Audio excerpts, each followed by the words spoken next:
Welcome back. You're watching DD India News. I'm Lipakshi Khurana, and moving on, Russia has launched one of its deadliest attacks on Kyiv in recent days, striking residential areas with missiles and drones just ahead of the NATO summit in Turkey, where Ukraine's security will be at focus. Russian missile and drone strikes on Kyiv and surrounding areas killed at least 30 people and injured more than 100 others overnight, according to Ukrainian authorities. President Volodymyr Zelenskyy said Russia launched 68 missiles and more than 350 drones in the massive assault, describing it as one of the largest attacks in recent weeks. He renewed calls for more Patriot air defense systems and urged the United States to allow Ukraine to produce the systems domestically, saying the country urgently needs stronger protection against Russia's ballistic missiles. The strikes come ahead of Zelenskyy's expected meeting with U.S. President Donald Trump on the sidelines of the NATO summit in Turkey, as diplomatic efforts to end the conflict continue. We lack sufficient defense capabilities. This is particularly true of missiles for the Patriot system. We have demonstrated to all our partners both the need and, crucially, the capability to provide greater protection for human life. It is simply nonsense that, in today's world, production has not yet been established, at least not to the extent actually required to protect people from ballistic terror. Well, the world leaders are set to participate in the NATO summit in Turkey's capital of Ankara, where defense spending, support for Ukraine and regional security is dominating the agenda. Well, leaders from all 32 NATO member countries, including U.S. President Donald Trump, will attend the summit in Ankara. Ukrainian President Volodymyr Zelenskyy, South Korean President Lee Jae-myung, European Council President Antonio Costa and European Commission President Ursula von der Leyen are also expected to participate in key engagements. A major focus of the summit will be defense spending, with European allies expected to reaffirm their commitment to raise defense and defense-related expenditure to 5% of GDP by 2035, while assuming greater responsibility for Europe's security.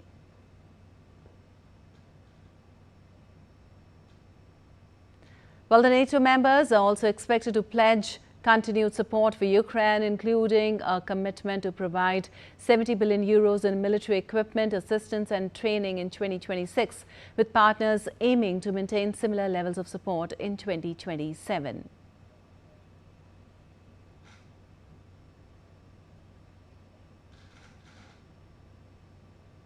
Well, the alliance will place strong emphasis on expanding defense industrial production and accelerating military innovation. A defense industry forum in Ankara is expected to witness the announcement of major defense agreements worth tens of billions of dollars.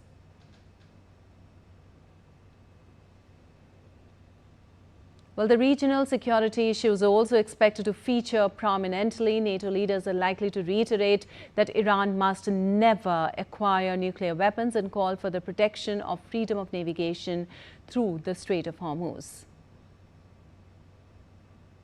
The summit will also include meetings involving NATO foreign and defense ministers with partners from the Gulf region in the Indo-Pacific, reflecting the alliance's expanding engagement with countries beyond the Euro-Atlantic region.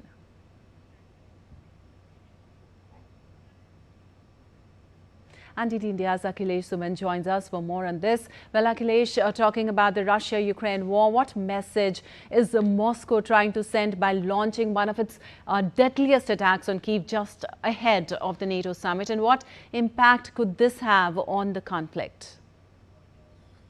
Moscow is trying to send a very clear message that it is not going to be, affected by NATO, summit. Because NATO is trying to consolidate itself, given the fact that NATO was not won while the conflict between US and Iran was going on, and still it is not sure that conflict has ended. And in that situation, I think that Vladimir Putin is trying to take the advantage that, okay, I'm doing this, let me see that what you do. It is like that, it is like that directly challenging the NATO allies that I'm not going to affected by the NATO summit that is going to take place in Turkey. And you cannot expect in this point of time that NATO is one on the issue of Russia and Ukraine, because US has felt that NATO did not come with US while the Iran-US conflict was ongoing. So in that situation, I think one should not expect that NATO will come together unanimously on the issue of Russia-Ukraine. So Moscow is trying to take clear advantage out of this confusion inside the NATO. There is no unanimity inside the NATO, and also about the whole situation, because this NATO summit is taking place. But before this NATO summit took place, on July 4th, Vladimir Putin and Trump had a telephonic conversation, and it lasted around 85 minutes, 85 to 90 minutes almost. And in that way, I think that Putin again said Trump that what the bottom lines are from Russian side. And then Zelenskyy also called, Donald Trump, and Donald Trump also tried to take the situation inside Ukraine, and also that what is the assessment of Ukrainian side on the Russia-Ukraine conflict. So in that situation, I think that in NATO summit, this might be an issue, but I don't think NATO and US will come conclusively on aiding Ukraine in this point of time, even when US has been telling that Europe should spend for its own security. Right. In fact, of course, the world leaders are set to participate in the NATO summit. And as you mentioned, regional security expected to dominate the discussions. What concrete outcomes can we expect or Ukraine expect from the meeting, particularly in terms of military assistance and long-term security commitments? That Ukraine is expecting everything possible on the earth because Ukraine is, in difficult situation. And the last attack of Russia on Ukraine has been really very deadly. 26 people had died. So in that situation, Ukraine is trying to, attack Russian assets also. The wild refinery attack was very significant as far as Ukraine's side is concerned. But given the fact the same conflicted situation as I was telling earlier, that Ukraine should not expect much from the NATO side, because US still is trying to find a negotiated settlement on the issue between Russia and Ukraine. And in that situation, I think that giving a unanimous support to Ukraine as far as military is concerned, assets are concerned, equipments are concerned, and also training is concerned.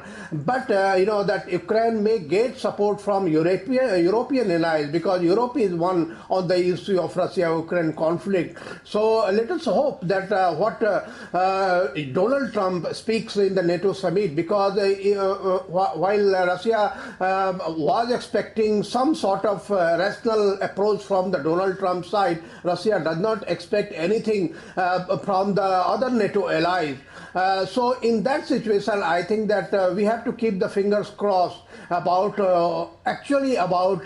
Donald Trump's stand on this whole situation, because Donald Trump is the key person now in NATO. Even though Mark Rutte has said that he is trying to showcase that how European allies in the NATO have are spending more in the NATO fund. Mark Rutte is also going to showcase that the contribution from European allies in the NATO has been increased. But whether it is going to impress US President Donald Trump on further support to Ukraine, even when he is trying to negotiate between Russia and Ukraine, is a $1 million question, Lipakshi. Absolutely. Thank you so much, Akhilesh, for all that perspective.